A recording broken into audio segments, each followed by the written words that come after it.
Morning, everyone. Hope you're having a good summit so far. We're going to talk about fake news in this session and its corrosive effects and possible solutions and positive approaches that we could take that could mitigate the problem. And I think it's appropriate that we're talking about it this morning because it's the midterm elections in the United States. Fake news as an issue doesn't seem to be going away anywhere. But we have a very good panel to tackle this and to look at this problem. Anna, maybe I could start with you, since you have a policy experience and running a country in Serbia. But is fake news a live issue for you and for the people in your country on a sort of daily basis? It's actually starting to be. It's not that big of an issue right now, but it's starting to be.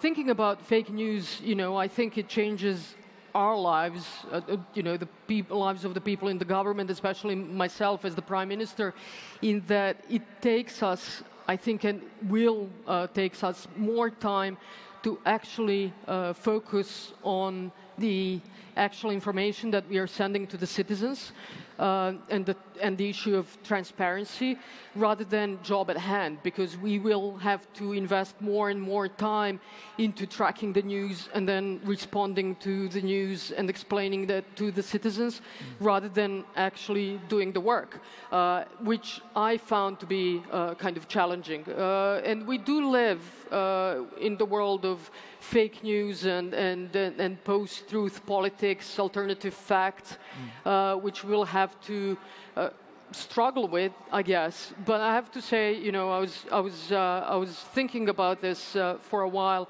I have to say, although it seems that it's a kind of a global trend and contemporary trend, I actually found a very good quotation by Sir Winston Churchill that says, he said, "A lie gets halfway around the world before the truth has a chance to get its pants on."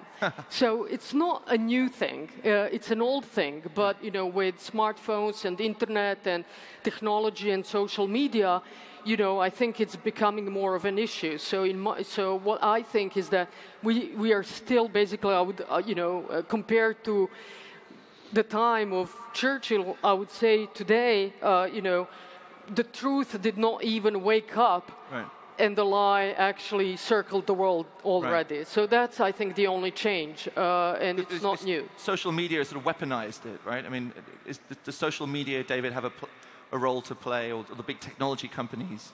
Are the conduits of this stuff, are they doing enough, in your view, to stop? Yeah, look, I think that it's good to look back in history and recognize that this has been around for an awful long time. But I suppose in Churchill's time, we didn't have platforms that had 2 billion users. We didn't have AI and machine learning that algorithmically served content that was which was more viral than it was quality.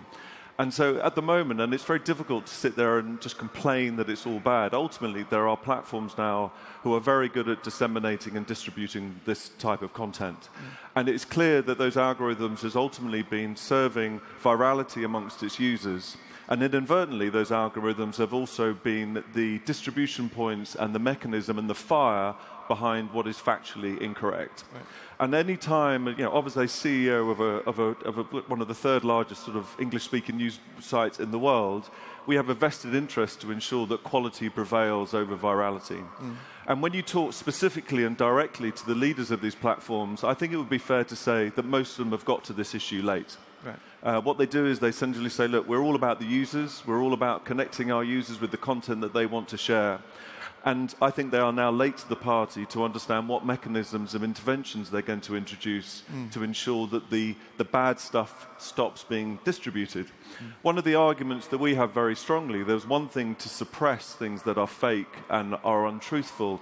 The other is, what is their responsibility to promote things that are so evidently factually correct? Right. So to proper journalism, in other words. Yeah, right. And I don't think, look, frankly, I don't think it's given the fact that the technology and the thousands of engineers and the money that they have on the balance sheet, I do not believe it is that difficult to be able to find a technical solution to determine what is good versus what is bad. Right. And when I have conversations directly with the CEO of those companies, I think a year ago they said, look, this is really not our problem. Our problem is to connect our users. We've got a very powerful mechanism with which to make money. Our shareholders are happy. Therefore, all this kind of like dissent and challenge on democracy and issues around your business model, frankly, is not our problem. And I would suggest over the last 12 months, I think they've realized very, very quickly, whether it be societal responsibility, of which all big companies should have, or whether it's the threat of intervention from regulation, I think those leaders now have realized that they have to step up and take full responsibility for that. Yeah. Mitchell, is this something that we have to accept as a consequence of a connected world? Should tech platforms be doing more on this issue in your view? Well, a couple of things. Like propaganda and lies and political power and telling lies for money and to win office and garner resources to yourself as part of history. So do we have to live with that aspect of human nature? Yes, that's what the species is. So we're not going to fix humanity through tech platforms. But one thing that is happening is that the attention economy, I think, is manipulating people to the worst of human nature. So the current, how do you keep people engaged and, quote, happy, looks an awful lot like addiction, right? And it aims at outrage and virality and that instantaneous response that people have to threat.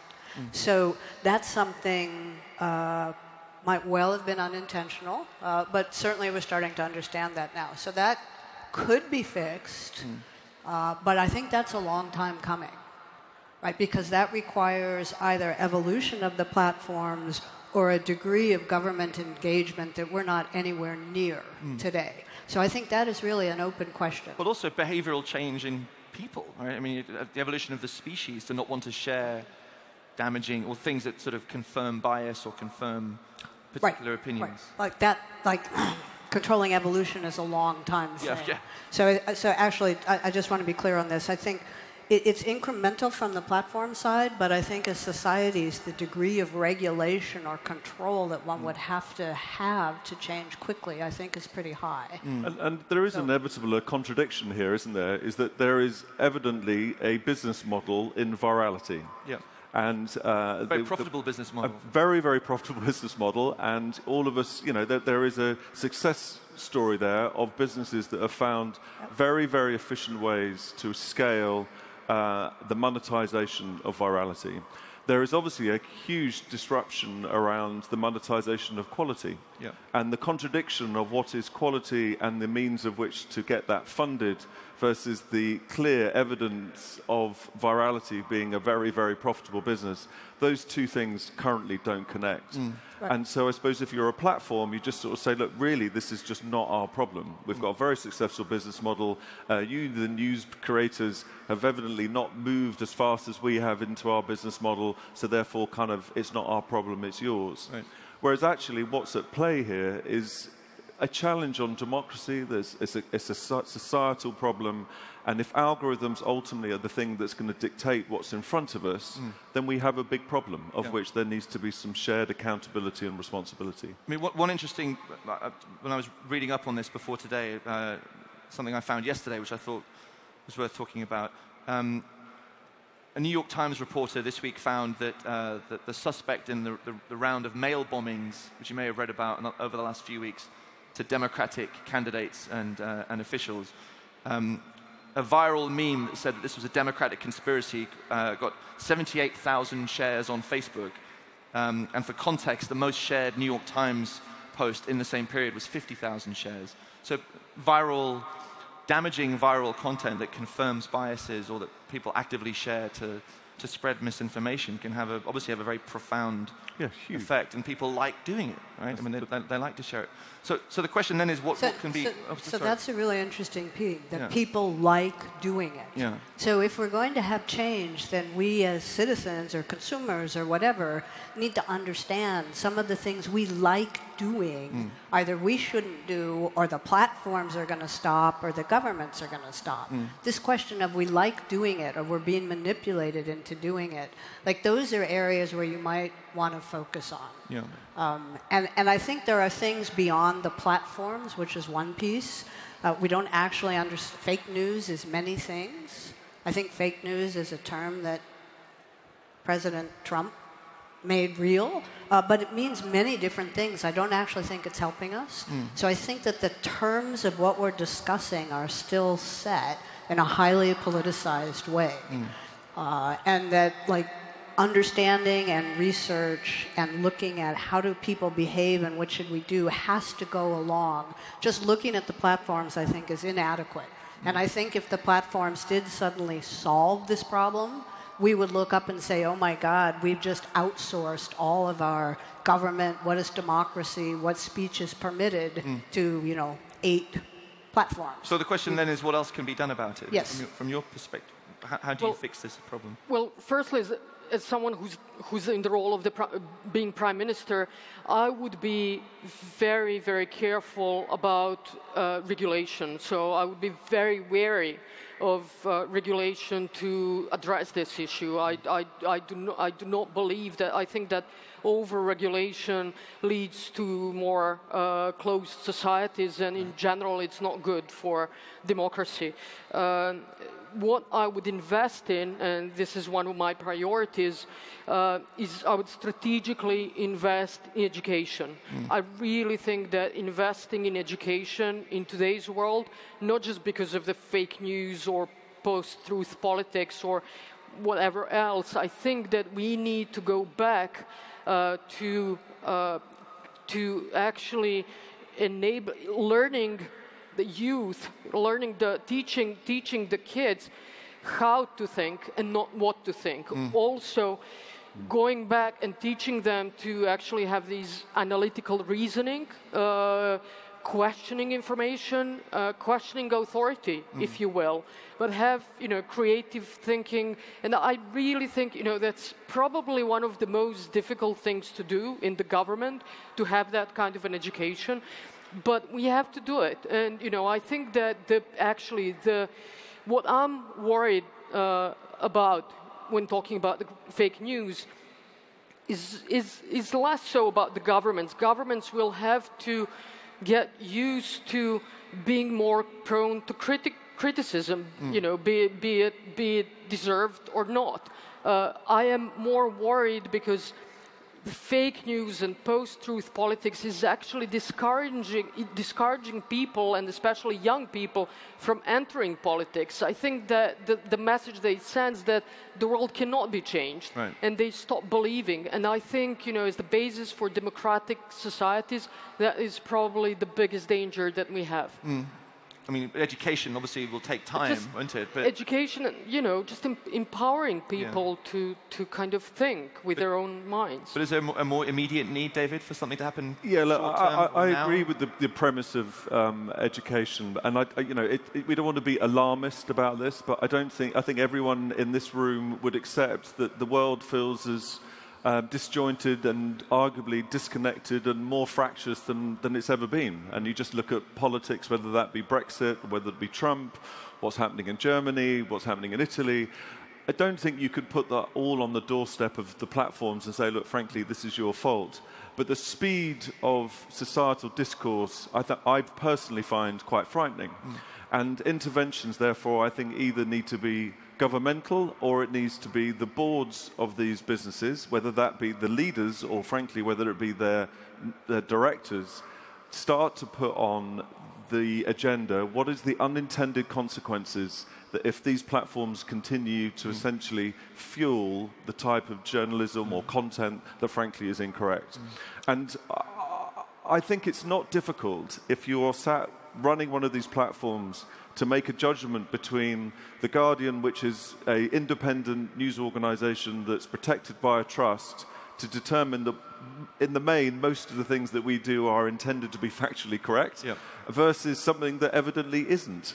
And I don't think that, if that's a technological answer, I'm not sure, but I do think judgment now needs to be used to make a call on what is clearly factual and truthful and sourced in the right way to something that isn't. And I think that is a decision that they are in the power. It's just totally within their remit to make that judgment.